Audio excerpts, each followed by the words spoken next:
What's up guys, Houndish here, and today we're jumping in with a Season of the Haunted video. And in this one we're going to touch on Leviathan, the new activities in Season 17, as well as the season quest, and all of these weird materials that we're earning, in order to try and simplify and explain how to do stuff and get cool loot this season. The core activity content this time around is a little bit different, although a lot of the systems are also pretty familiar to what we've seen in other seasons so far. And so guys, I hope you enjoy the explanation and breakdown, and otherwise let's get into it. I'm going to try and explain this in the most simple way possible. In Season 17, there are two new activities as part of the main season content. One of them is the Leviathan destination itself, and the new Containment public event that it houses, as well as some extra secrets which we'll cover in a moment. But the second activity is a weekly mission called Sever, and this can be done once per week, and is essentially guided by the Bound in Sorrow quest, which is the seasonal story quest for Season 17, and this one is going to progress over numerous different weeks, which is pretty similar to what we've seen in previous seasons. So with that said, let's talk about the seasonal vendor, rewards and upgrades. And so each week, of course, we'll complete a few more steps in the Bound in Sorrow quest. And as well as progressing the season story, this will help us upgrade and unlock rewards from the season vendor, Crown of Sorrow in the Helm. The quest steps essentially guide us through the process of unlocking the loot system for Season 17, but there are some extra things to bear in mind. So the Crown of Sorrow vendor in the Helm, of course, is the hub for rewards and unlocks this season. As always, we have featured rank rewards in the menu, and to access these we need to earn Crown Influence. This is the vendor reputation earned from Crown of Sorrow's bounties, but also by completing activities aboard Leviathan, including the new Containment event and the Sever weekly mission. Obviously the engrams will give us new season weapons and armor, but here we can also earn Figments of Darkness, and these can be used to unlock upgrades on the vendor which make accessing the rewards easier. And there's essentially a limit on how many of these we can access per week, because they're earned by completing weekly quest steps in the Bound in Sorrow quest, as well as from ranking up on the Crown of Sorrow rank rewards as we mentioned, and finally from the weekly season challenges. So this week there's a challenge to get auto rifle or trace rifle kills, as well as solar kills aboard Leviathan and inside of the Sever mission. So we'll need to engage over time to get more of these and do the upgrades. However, accessing more of the season loot requires some other currencies, so initially, to get the best rewards from the Containment activity, we need to earn Vestiges of Dread, and we'll find these by completing activities this season, so they'll drop from Leviathan activities, but also playlists, where you can get a whole bunch of them by completing strikes or crucible matches. But another big shout to bear in mind for gaining these quickly is to equip new armor pieces from the season set. So looking at the Eidolon helm right here, we can see the Visage of the Reaper perk, and this grants 5% additional Vestiges of Dread from all sources, and each piece of armor you are wearing with the perk increases the bonus to a maximum of 4 items, which will give a 20% bonus.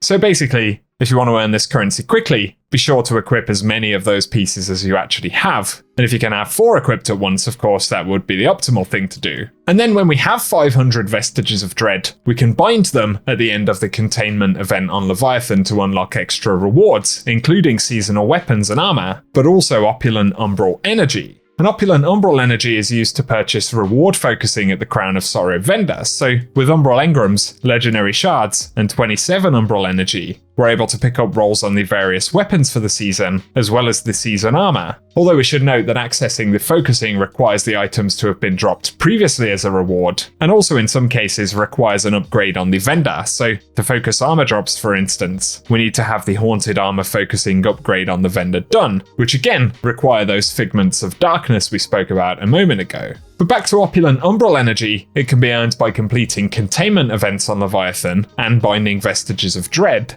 as well as opening the final chest in the Sever activity, and that can be done once per week as part of this seasonal quest. But we'll also get this energy currency as a reward at different thresholds on the season pass. And so that's really the main vendor and loot system explained for the Containment activity. However, for the Sever activity, things are a little bit different in that it's a once a week only mission as part of the quest. And so every week, essentially, we'll be called to collect Vestiges of Dread, followed by completing Containment and binding the Vestiges, before finally completing the Sever mission and opening the chest. So it's something that we'll revisit on a weekly basis. And now moving away from the vendor, for Leviathan, some extra things to bear in mind are the various patrols, the Castellum event and mini-events that you'll find on the destination, as well as the 3 explorable areas, which are Castellum, Royal Pools, and the Pleasure Gardens. And so as you explore these various different areas, you may come across opulent keys as containment rewards, or by opening random destination chests. And each one of these opulent keys will open a specific chest in the Leviathan, so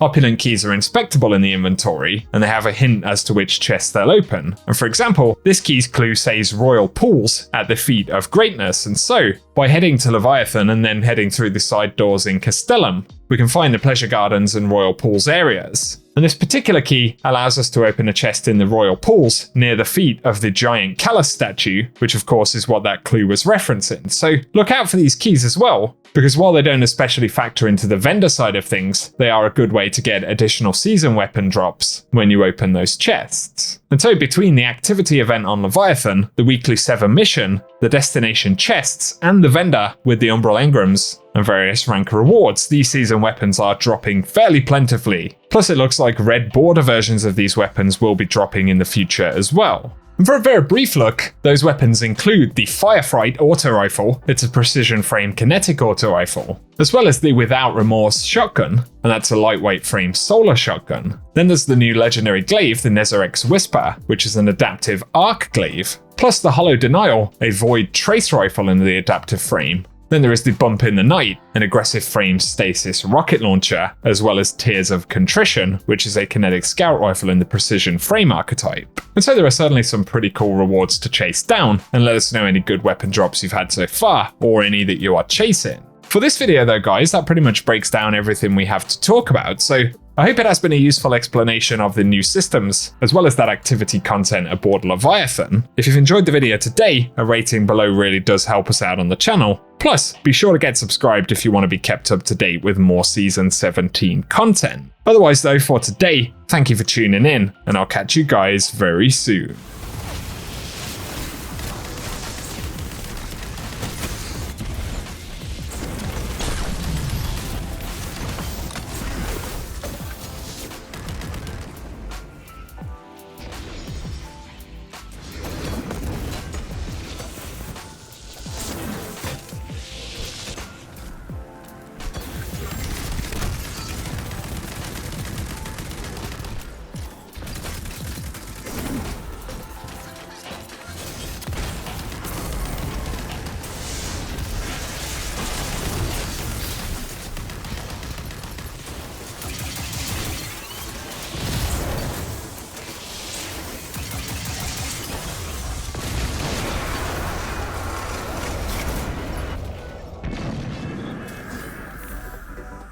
It grows alone.